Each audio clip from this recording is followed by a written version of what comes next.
51 शक्तिपीठों में से एक शक्तिपीठ ऐसा है जो कामाख्या देवी के नाम से प्रचलित है। ये मंदिर माता सती की योनि अंग को समर्पित है, जो महादेव की पहली पत्नी थी।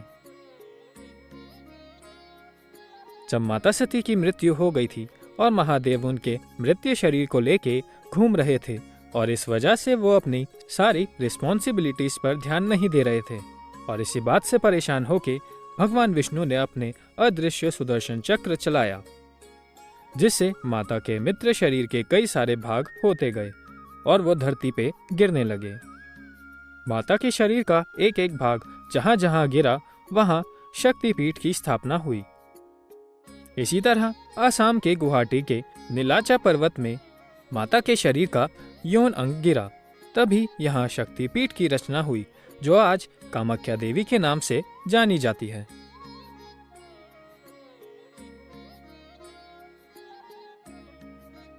नमस्कार दोस्तों, स्वागत है आप सभी का मेरे इस वीडियो में, जहां आज हम दर्शन करने वाले हैं सबसे शक्तिशाली, दिव्य और अलौकिक शक्तिपीठों में से एक कामाख्या देवी जी के।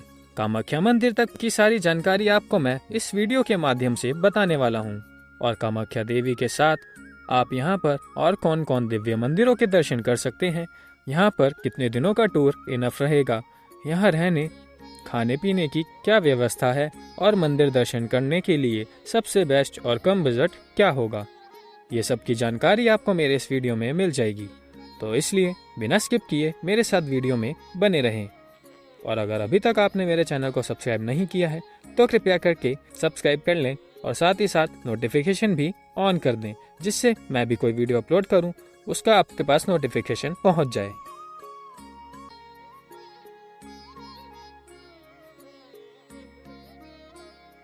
कामाख्या मंदिर असम राज्य के गुवाहाटी शहर के पास नीलाचल पर्वत पर स्थित है। यह मंदिर देवी कामाख्या को समर्पित है, जो हिंदू धर्म की महत्वपूर्ण तंत्र पूजा की देवी मानी जाती हैं। यह एक प्रमुख शक्तिपीठ है जहां देवी सती का योनि भाग गिरा था और यहां बहुत से भक्त अपनी मनोकामनाएं पूर्ण करने आते हैं।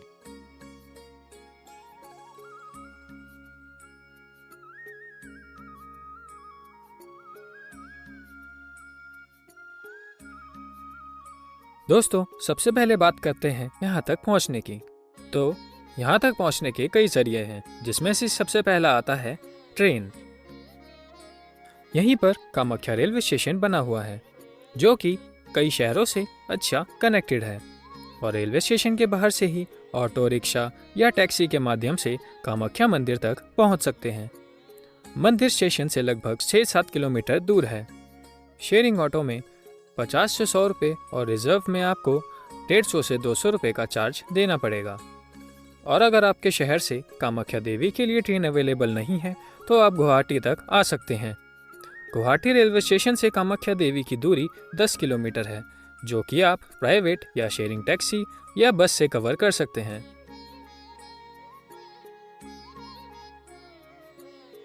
बाय एयर गुवाहाटी का लोकप्रिय गोपीनाथ बोरदोलोई इंटरनेशनल एयरपोर्ट है, जहां कई डोमेस्टिक और इंटरनेशनल फ्लाइट्स आती हैं। एयरपोर्ट से आप टैक्सी या प्राइवेट कैब लेकर कामाख्या मंदिर तक पहुंच सकते हैं। एयरपोर्ट से मंदिर तक की दूरी लगभग 20 किलोमीटर है। बाय बस गुवाहाटी के पलटन बाजार से बसेस मिलती हैं, जो कामाख्या मंदिर तक पहुंच जाती हैं। आप अपने शहर से भी डायरेक्ट बस सर्विस का इस्तेमाल कर सकते हैं अगर अवेलेबल हो।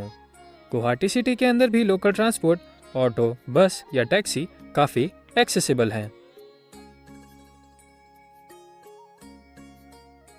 अब बात करें यहाँ स्टे की, तो यहाँ आपको काफ़ी सारी लोकेशन मिल जाती हैं जहाँ आप स्टे के लिए होटल ले सकते हैं। कामाख्या रेलवे स्टेशन के 1 किलोमीटर में या गुवाहाटी रेलवे स्टेशन के पास। लेकिन मैं आपको सजेस्ट करूंगा कि आप पहाड़ी के ऊपर मंदिर के पास स्टे करें, ताकि आपको सुबह सुबह मंदिर के जल्दी दर्शन हो जाएं। मंदिर के पास कई सारे धर्मशालाएं और होटल्स बने हुए हैं। धर्मशाला के रेट 500 से स्टार्ट हो जाते हैं और होटल के रेट 800 से स्टार्ट हो जाते हैं।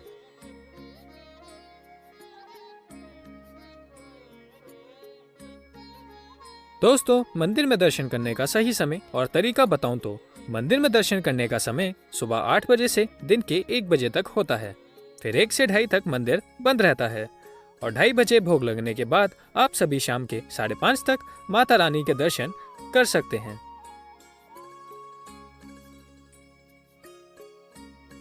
दोस्तों, मंदिर में दर्शन करने के लिए टोकन लेना पड़ता है।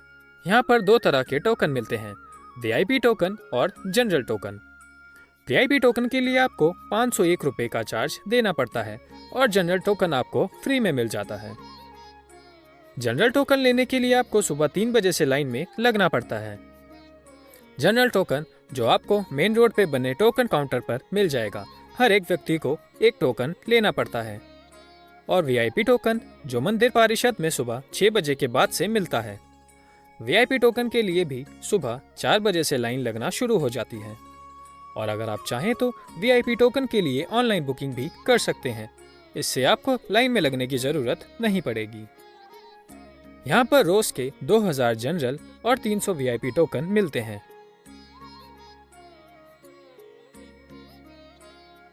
दोस्तों, मंदिर गर्भगृह में मोबाइल फोन इस्तेमाल करना सख्त मना है और अगर आपको मोबाइल इस्तेमाल करते देख लिया जाता है तो इसके लिए आपको 5000 रुपये का जुर्माना देना पड़ता है और आपका मोबाइल भी जब्त हो जाता है।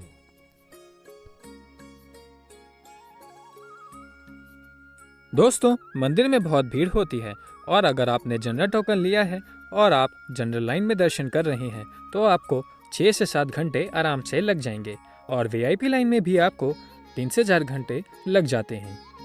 मंदिर में बहुत ज़्यादा भीड़ होती है तो आप मान के चलिए 1 से 1.5 घंटा और एक्स्ट्रा लग सकता है।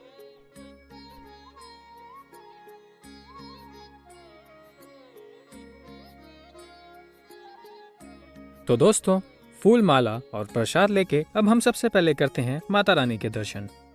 मंदिर में माता रानी की मूर्ति विराजमान है और मंदिर के नीचे गर्भगृह में माता रानी की योनि स्थापित है। चलिए माता रानी का जयकारा लगाते हुए माता रानी के दर्शन करते हुए माता रानी का आशीर्वाद प्राप्त करते हैं।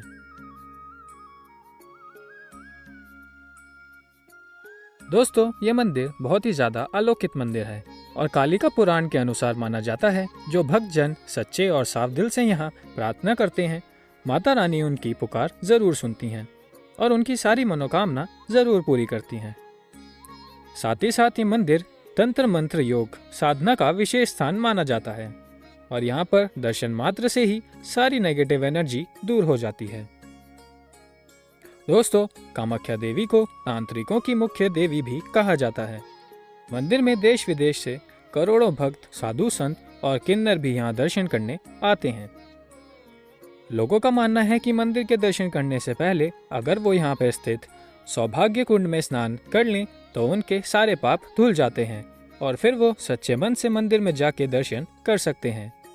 और ऐसी भी मान्यता है कि अगर आप अपने जीवन में यहाँ 3 बार दर्शन करने आते हैं तो आप अपने जीवन मरण के बंधन से मुक्त हो जाएंगे।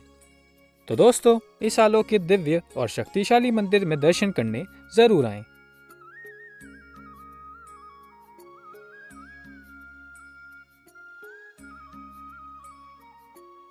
मंदिर में आज भी बलि प्रथा होती है। मंदिर में रोज सुबह एक बलि चढ़ाई जाती है और फिर तांत्रिक पूजा होती है। उसके बाद ही मंदिर सारे भक्तजनों के लिए खुलता है। यहाँ की मान्यता के अनुसार जानवरों की बलि का मतलब है कि किसी की मनोकामना पूरी हुई है। आप चाहें तो अपनी मनोकामना को पूरी करने के लिए बलि चढ़ा सकते हैं या आप यहाँ आकर इन जानवरों को मुक्त भी कर सकते हैं। दोस्तों, हर साल 22 जून से 25 जून तक यहाँ अम्बुबाची मेला लगता है और इन 3 दिनों तक मंदिर बंद रहता है। कहा जाता है इन 3 दिन तक माता रानी मासिक धर्म में रहती हैं और मंदिर बंद होने से पहले माता रानी को एक सफ़ेद कपड़े से ढक दिया जाता है और 3 दिन बाद 26 जून को जब मंदिर खुलता है तो सफ़ेद कपड़ा लाल हो जाता है, जिसे अम्बुबाची वस्त्र भी कहते हैं। और 3 दिन बाद उस लाल कपड़े को लोगों में प्रसाद की तरह बांटा जाता है। इन दिनों यहाँ की नदियों का पानी भी लाल रंग का हो जाता है।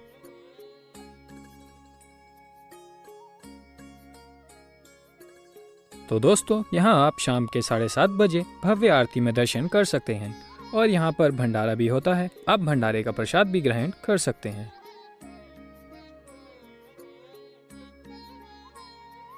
अब बात करते हैं यहाँ पर कौन कौन सी जगह है जहाँ आप घूम सकते हैं। तो यहाँ पर उमानंदा टेम्पल, ये मंदिर ब्रह्मपुत्र नदी के एक छोटे से टापू में स्थित है। यह मंदिर कामाख्या मंदिर से करीब 8 किलोमीटर की दूरी पर स्थित है। यहाँ तक पहुँचने के लिए आप पहले कामाख्या मंदिर से ऑटो या टैक्सी लें और फिर बोट की यात्रा करके मंदिर तक पहुँच सकते हैं। माना जाता है यहाँ पर भैरव बाबा के दर्शन करने के बाद ही माँ कामाख्या देवी की यात्रा पूरी मानी जाती है। ये एक छोटी सी पहाड़ी पर स्थित है जहाँ से गुवाहाटी का सुंदर दृश्य दिखाई देता है। इसके अलावा आप यहाँ कई सारे मंदिर के दर्शन कर सकते हैं, जैसे कि माँ बंगला मंदिर, नवग्रह मंदिर, भुवनेश्वर मंदिर और उमा शंकर मंदिर।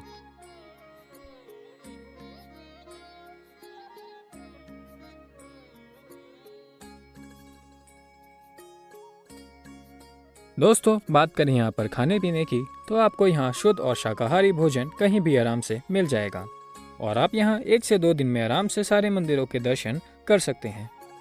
बात करें यहाँ आने की, तो आप साल में कभी भी यहाँ आ सकते हैं, लेकिन यहाँ पर जुलाई से सितंबर के बीच बहुत बारिश होती है, तो आप ये टाइम स्किप कर सकते हैं।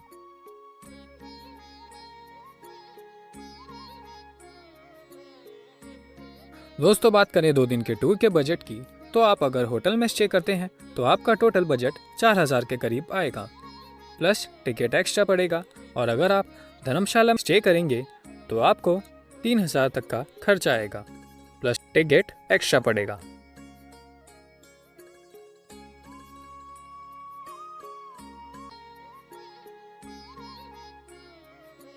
तो दोस्तों, अगर आपको मेरी ये इन्फॉर्मेटिव वीडियो अच्छी लगी हो तो लाइक ज़रूर करें।